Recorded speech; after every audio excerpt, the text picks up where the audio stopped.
What's up, Design Lab people? Adam here once again. Another exciting episode of Design Lab, in which we enter the world of art and design, etc. I am excited. I have a awesome discovery. I just discovered this guy's comics and illustrations in the last 2 days. And yeah, let's start. This is the comic that I started with by him. Oh, his name's Eric Haven. And yeah, I'd never heard of him. I think I discovered him. I'm on like Fantagraphics, their email list and other things. They were promoting. He has a new book coming out in December, so that one I have not read. But they were talking about him, and like I saw a little of his art, and I'm like, oh, that looks interesting. What's this guy's like? And then I found everything I could. I found 3 of his books, and which we're going to look at today and see how this one is the one I started with. I think this one's my favorite. Maybe it's just because it was the first one I read, but I think this came out in 2017, Vague Tales. Let's blaze through it. I'm not gonna, he just has such a weird sense of design and not just art, but his sense of humor is like so funny. Like there were some times in this that I just laughed so hard. So anyways, this one, there's barely any characters, barely anything like plot. I guess we can zoom in a little. So it's just like, what is happening? Who are these people? What's going on? Doesn't matter. Just I was on board. I think at this point, within 3 or 4 pages, I was just like, this is amazing. I don't care what this is. I love it. It's just so primal. It's like for like 2-year-olds. It's like pure story, narrative, and just art. And occasionally, and then there's like dialogue, but then these people just like fucking disappeared completely, and it's like, what is going on? So I see in his art so many influences and so many other artists that I love. I was thinking like old school artists like Basil Wolverton and what's that guy's name? Fletcher Hanks. Is that I think that's the guy's name. But those kind of like definitely that kind of stuff. Basil Wolverton. But then more modern stuff like Johnny Ryan. Michael Cooperman, however you say his name, the guy that did Snake and Bacon, his cartoon Cabaret, his art, I see that a lot. He tends to, I don't know if he tends to, but he does a few times in this. Wait for this motorcycle to shut up. He'll take like 10 panels to do something that another artist might do in 1 or 2 panels, but I loved it. And then, yeah, his sense of design and some of these pages, I just like, they're so simple, but they work so well. And there's like this sense of the 3D about it. And it's just pure narrative. And I don't know, this isn't going to be for everyone, but oh yeah, Benjamin Mara. I saw a lot of that in this. Yeah, this is like totally like Prison Pit to me, Johnny Ryan. It's like both, in the sense that Benjamin Mars stuff is like like a bit of a parody to the things that he's making fun of, but it's also an homage. Like you can't do this in a sense without having it's like some like 8-year-old inside you that thinks this is totally cool. It's like, but then as an adult, you're like, what is this shit?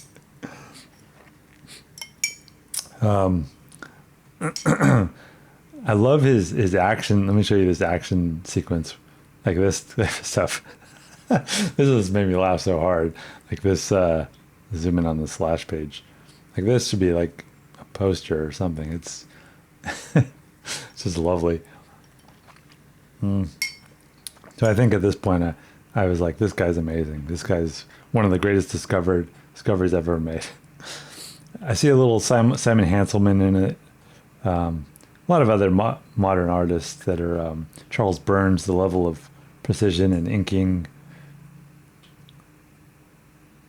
Yeah, so this one, like Sorceress. Who are these characters?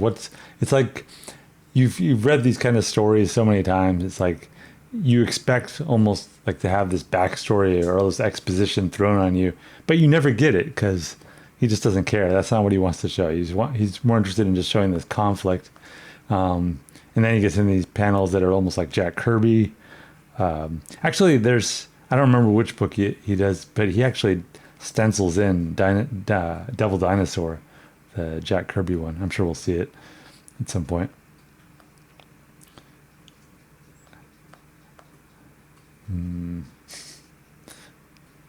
Yeah, this character looks very much like, I think it's Fletcher Hanks, the guy, I don't remember.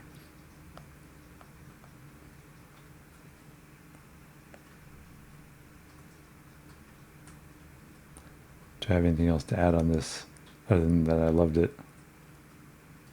I'm really curious to see his new book.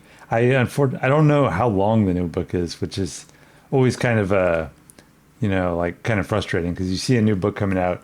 Is it going to be like 25-page comic? Is it going to be like a 200-page book? I don't know. All I know is the title and the release date. I think the title, actually, I don't remember the title, but go look it up. Eric Haven. I feel like it's a verb in the past tense. It doesn't, like destroyed or something. I don't know. That's probably not the title. Anyways, I liked all his books. They're different. Each of them's different. His other comics that I'll look at in a minute, they go back to like 2003. And then there's another one he did in 2020 that I'll show you in a minute that I just read today. I think he has the planet explode in a few of his comics. Seems to be a theme with him. It's like the Earth exploding and reassembling into this sort of Silver Surfer-y type character. And then, yeah, so great comic. This is all I know about him, is that he's born in 1967. Oh, he worked on Mythbusters, the TV show with Adam Savage. And I never really watched that show, so I can't really, I don't know what. Anyways. All right, so that's one of his books. Let's look at another one. This other one, Compulsive Comics. I think this was originally published as 3 issues called Tales to Demolish. If I have the individual issues too, but let me see if that is the title. Let's see, where is it? Tales to Offend. I'm going to look at Frank Miller's Tales to Offend at some point. But yeah, Tales to Demolish, which is this one. And actually, let's look at it in the other. I just wanted to show you that these are the. It was originally published as 3 issues, and yeah, let's go back to the collected edition. So if you want it in book form, just get the Compulsive Comics. Okay, so yeah, barely these strands of characters. His sense of design though is just spot on. All right. Oh, what does it say? Doesn't say how it was originally printed, but that is the case. So he also seems to appear more in these early issues as more. That's a very independent comics type thing to appear as the character.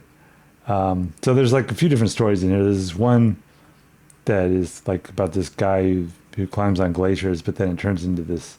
The level of realism, like I wasn't sure how realistic this was going to be. Like after reading that other one that was very fantastic, and then this one, it's like a scientist. I'm like, oh, is this maybe an attempt at more realism? And then I get to this point where there's like this giant thing sleeping. Let me make it in. Fuck. I was trying to make it into a double page spread, but I can't. Doesn't seem to want to do it. Oh, there it is. Okay. So it's like there's like a creature sleeping in this valley, and he's over here. So no, there's no realism in this. This is not going for that. So anyways, back to what was happening. So I realized that this is going to be just as fantastic and kind of surreal as the other ones, and I enjoyed it. The only difference, though, is these early stories are in black and white. And then, total switch of gears. We get this story, I Killed Dan Clowes, who is another cartoonist, if you don't know Dan Clowes. And this was a funny, weird story. I won't spoil it if you haven't read it or don't want to know it, but there's a lot of twists, and it was very funny. I don't know if this is the same story. Oh, this is the same story, I think. Yeah, this made me laugh quite a bit. Yeah, but his sense of, this reminded me a lot of Michael Kupperman's Snake and Bacon cartoon Cabaret, because even the lettering, I don't think he's using a font, because the P's and the R's and all the letters look different. So I think he's hand like lettering this, which must take forever. But yeah, wonderful story. Very different from the other ones, but very delightful. I don't want to give too much away. There's a lot of funny stuff, and then another story twist, and we get into this kind of science fiction. Back to that. I keep saying what's his name, Fletcher Hanks, but I don't know if that's who I'm thinking of. I think that's who I'm thinking of. So, anyways, we get another kind of autobiographical story that also has these weird fantasy elements. The way he does violence and like action sequences are it's just so over the top and ridiculous. But very much like the Golden Age comics that he does reference. And yeah, this looks like it could be from the 1940s, except for the ultra gore and yeah. Oh, so this is the panel I was talking about. I'm pretty sure this is directly like stenciled from Devil Dinosaur #1, the cover by Jack Kirby in the 70s. So yeah, I'm actually I've never read Devil Dinosaur. I've just seen some of the art. I don't think I've read it. Maybe I have. It seems like a comic that I may have read and forgotten, but I would like to read it. Actually, I was thinking about that recently because I was looking just at some of the art, and at that point, Kirby had found a pretty great inker, Mike Royer, and it looks very solid. So I do want to read that. I think the story is pretty flimsy, but I don't care. Like, I think at that point, Kirby's stories were like secondary to his art, and were just an excuse to have the art. All right, so back to this. We get all these very just random stories, random characters that are never going to show up again. This reminded me, yeah, so much of, if you want more like this, Snake and Bacon's Cartoon Cabaret, Michael Kupperman. Great book, one of my favorites. So a lot of different styles. This is, it's just like, if I had to describe these are like kind of fantasy, horror, hyper self-aware, postmodern stories. Weird takes on Santa Claus, weird superheroes, weird parodies of Where the Wild Things Are.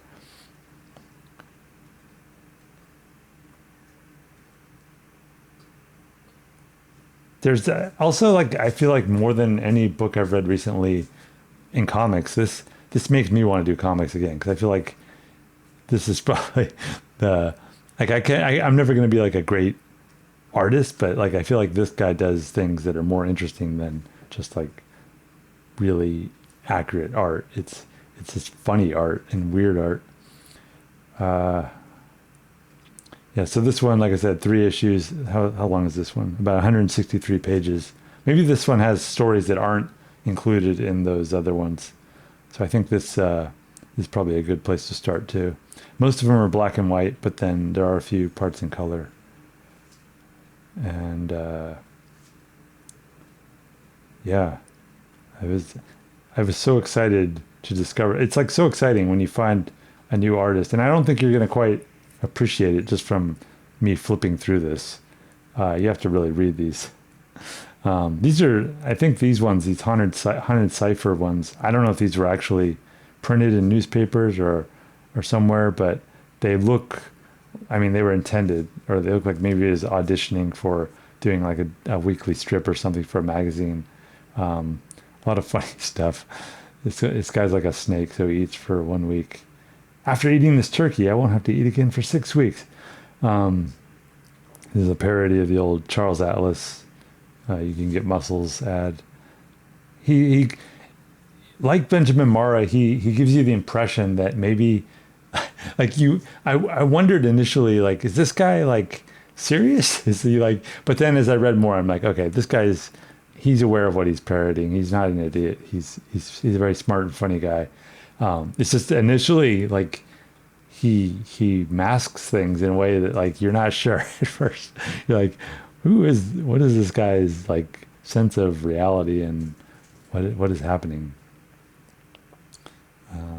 stories that just end so quickly and twist so quickly and turn to horror, turn to bizarre mixings of pop culture and so much detailed work, line work. Okay. Yeah, he looks. I don't know if he's doing this by hand or if he's doing it by computer, but it looks amazing. And it makes me want to do art again. Yeah, so much like this looks like, reminds me of like the detail that you see in Basil Wolverton and other artists like that. Some of Crumb's more detailed stuff. But, amazing stuff.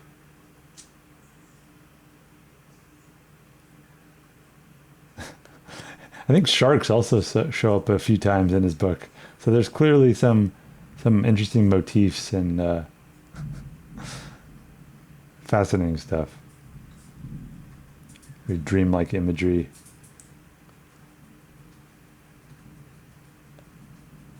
All right, so that wraps up the second one called, or the Compulsive Comics, which has a lot of his earlier work, and then I read his I think his second most recent one called Cryptoid, I think is the title.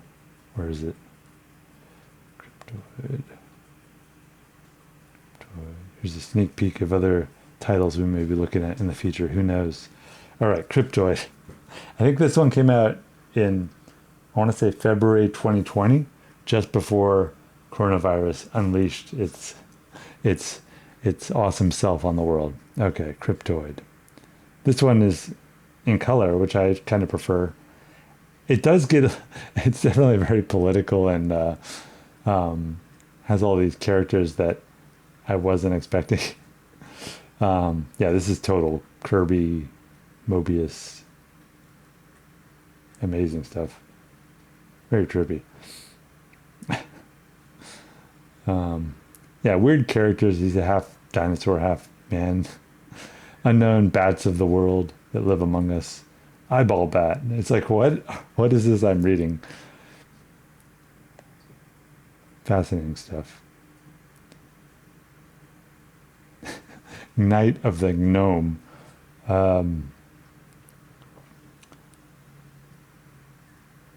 So surreal. And then we get this kind of patriot hero character, which again just makes me laugh. It's like an eagle. Interesting, she doesn't have wings, which is just kind of funny. Just like the level of like seriousness to it that you can't take it seriously. So the eagle swoops down, grabs the fish, eats the fish, leaves the fish on the branch, which I thought was funny. And then goes and like Steve Bannon's in it. It's like, what is this I'm reading? What is going on? It reminds me, I kind of wanted to look at political cartoons, like bad political cartoons and other things. So who knows? Maybe I'll look at that soon. Yeah, so this one I thought was maybe just like a hair less interesting to me.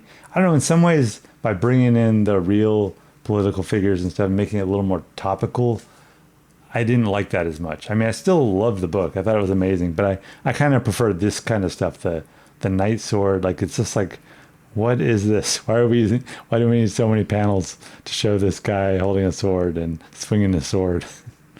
It's just so much more, like, what am I reading? And I kind of preferred that, but I liked it.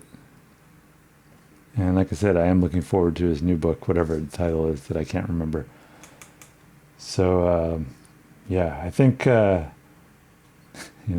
just show him standing on top of a building in the suburbs or wherever he's at. It's just like, there's like nothing interesting about what's going on in this panel. And yet it's just so beautifully drawn.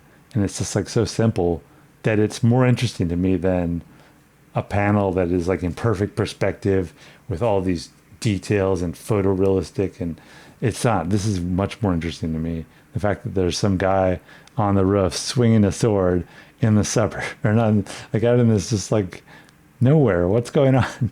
And he has to show on the side of this building a little pipe thing. It's like, why? Parking lot and trees and what is this white person? Oh yeah, there's like a character in the background. Oh yeah, this is how he transitions into another story. There's like this robot going shopping, and it's looking for, and it just keeps repeating these phrases: sea greens, protein from the sea, and it goes into the store, and it's like, why?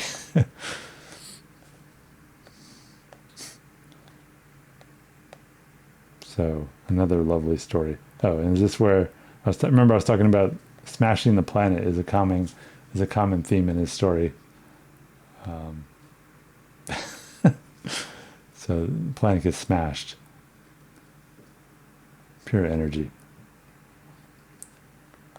But it's all a dream, or is it? What's going on?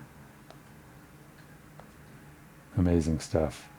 The mind, inside what's going on? We're back in this Jack Kirby kind of watcher, observer, Galactus type character, and then looking down on the planet, and it's like, what is happening? I thought the planet was destroyed.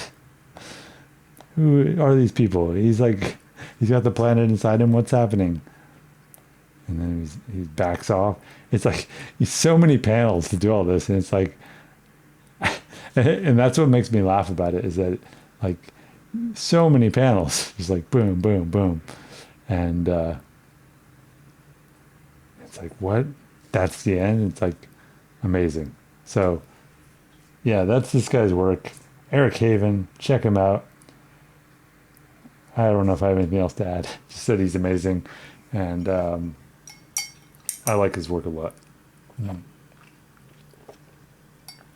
I should say that usually when I read, I don't like distractions. I like to be focused on what I'm reading, and I don't have music playing or anything. But I think with this guy's work, I kind of like to be distracted and have it just be kind of like barely paying attention to what I'm reading. Like I want to have like, so I was like listening to like an audiobook, I think, of something else. And I was just kind of reading this at the same time, or music, or I don't know. But I feel like that's the kind of, it's like almost like coffee table weird, and it's just like this series of impressions and strange characters, and that's why I loved it. So check it out. Eric Haven, Cryptoid. That's the 2020 book. And then the earlier one was, or the series Tales to Demolish. There's 3 issues of that. And then there's Vague Tales, or no, Compulsive Comics collects its earlier stuff, and then Vague Tales. I think Vague Tales was probably the one that I liked the most, just because it was where I started. So maybe if you want to try one, that's the one to go with, and try and leave your expectations at the door. So that's today's episode of Design Lab. I think I'm done. I think I'm gonna next. I'm reading this new Alan Moore novel, The Great When. So I'll probably do a review of that, not a Design Lab, because it's just a prose novel. And then I'll be back on the road again with more Design Lab books. Won't that be exciting? I have all kinds of ideas coming your way. Do you want to sneak peek at some of the things I'm going to be looking at? Nah, I think I'll just keep it a surprise. Hope to see you there. Bye.